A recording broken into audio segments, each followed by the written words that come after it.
by my ethics, I need to say that I don't feel like right, and I don't feel empowered to talk about what it means to have this monolithic idea of woman. I think in all trans identities, it's important to just listen and believe what someone tells you. And a woman is whatever a woman says she is. And it's even to say that like a woman doesn't need to use she, her pronouns, that a woman can use they, them pronouns if that's right for them. And, you know, grammar and biological essentialism can argue all they want, but again, that ability to advocate for yourself and like hold on to who you are at center, I think is all that is needed for someone to be like, I'm a woman, absolutely. And they can even be a woman for a day and the next day be like, I don't have a gender. And that's completely valid too. When I identified as a gay man, like I had a big crush on Tuxedo Mask growing up. And I was just like so enamored by that, like romanticism between Tuxedo Mask and Serena, and which made me believe I was gay. And then like looking back on that, just knowing that it's not so much my attraction to like Tuxedo Mask per se, but how I resonated with like Serena and Sailor Moon and how she felt. In a lot of media I consumed, I always identified with a female character, like in Power Rangers. The Pink Ranger was my shit. And I remember wanting to play, like when I was the Power Ranger, like I wanted to wear a skirt, and that's what would feel right. And if I couldn't wear a skirt, then it was just an oversized t-shirt because that's a dress to me. And there are photos of me like wearing earrings, like my mom's clip-on earrings, and I remember getting my nails painted by my mom. And growing up, before coming out as trans, that was so confusing.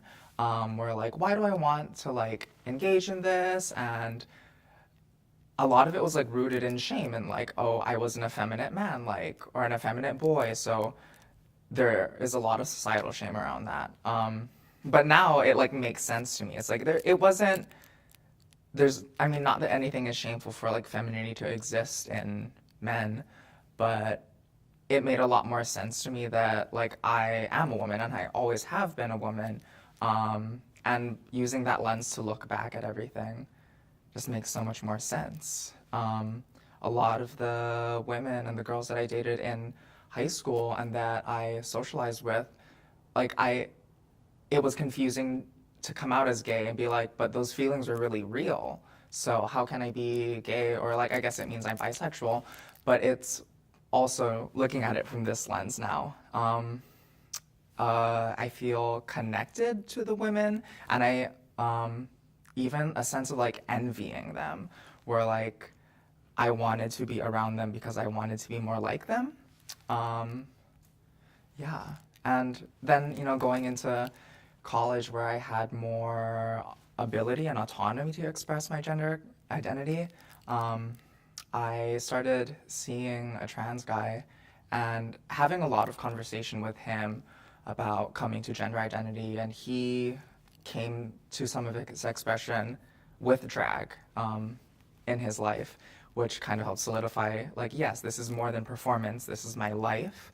And after that, you know, it was really hard to unpack that for myself and be like, oh my gosh, I'm a trans woman, and if I want to, because I felt so affected by beauty standards, that if I wanted to live like a life as a trans woman that I would need to pass, and just thinking about the financial obstacles and the obstacles of time and the obstacles of being employable in order to be a woman, or just being miserable for like whatever short of a life I would have had.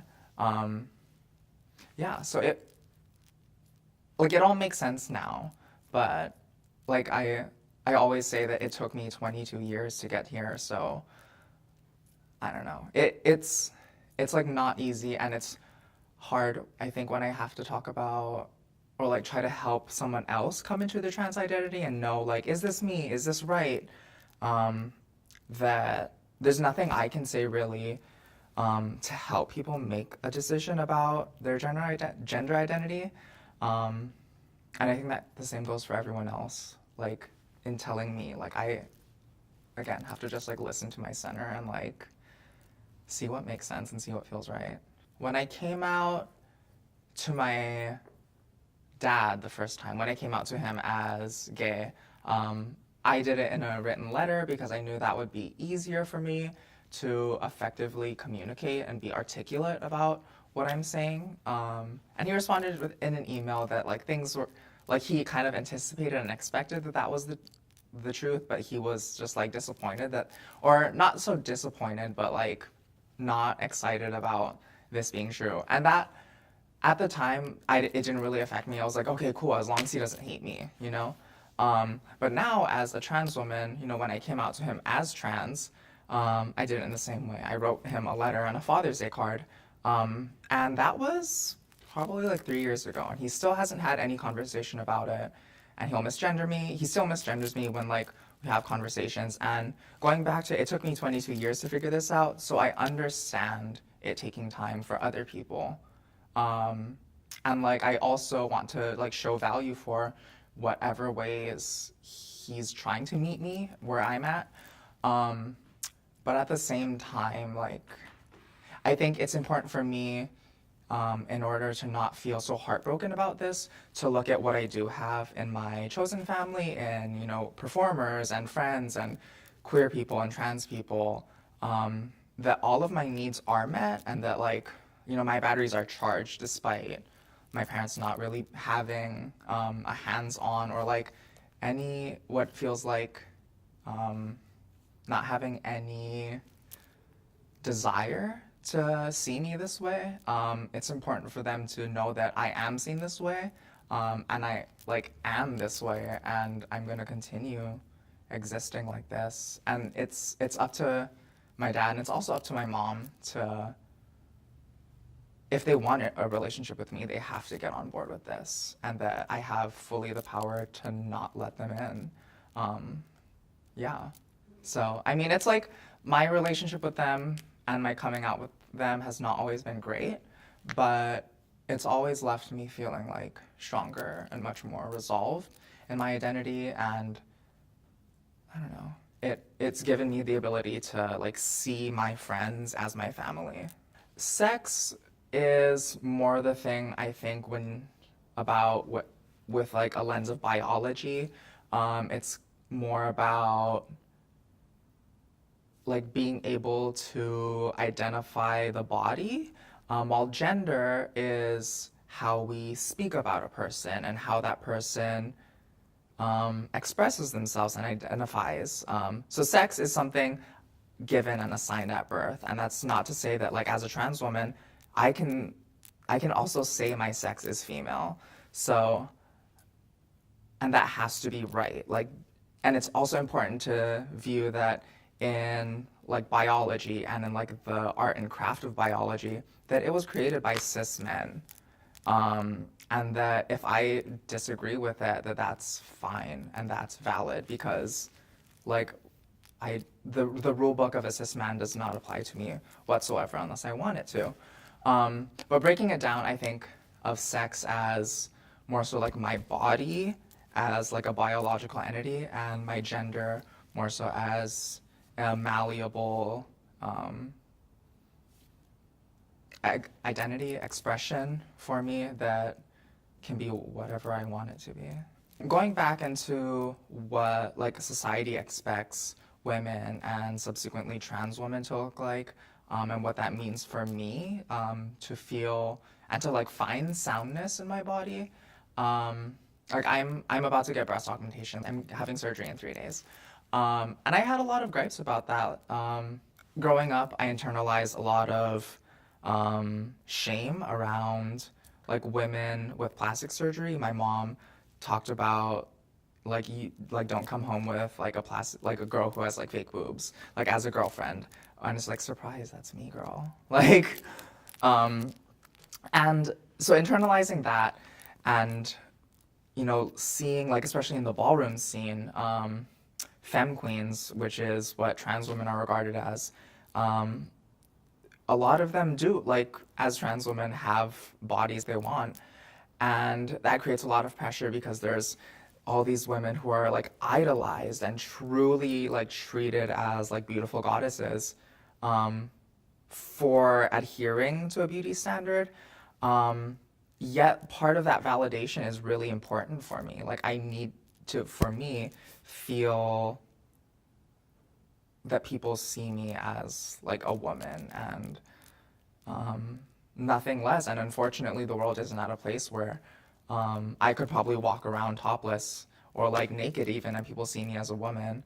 So there are things that I need to do medically to feel more resolve in that. And I felt pretty, for a while, like beaten up about it. Like, why can't I just feel resolve in this? Like, I know that I like am a woman and like I am a woman in all of this, so why can't that just be enough? Um, and it speaks to like the effects of like dysphoria, the effects of societal pressure being really real forces in my life that I need to mitigate in order to just focus on like the meat of the matters in my life. Yeah, I don't know. I do feel like there is pressure for my body to look a certain way.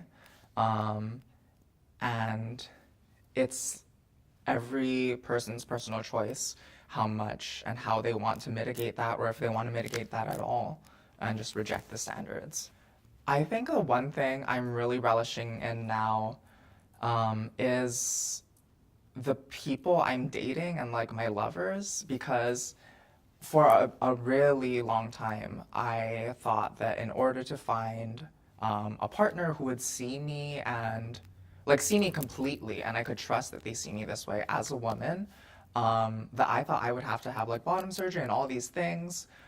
So the prospect of having someone like physically and emotionally invested and attracted to me, it's been nice to break down that preconception that like I have to look a certain way, because there are people in this world that see me that way and can treat me that way.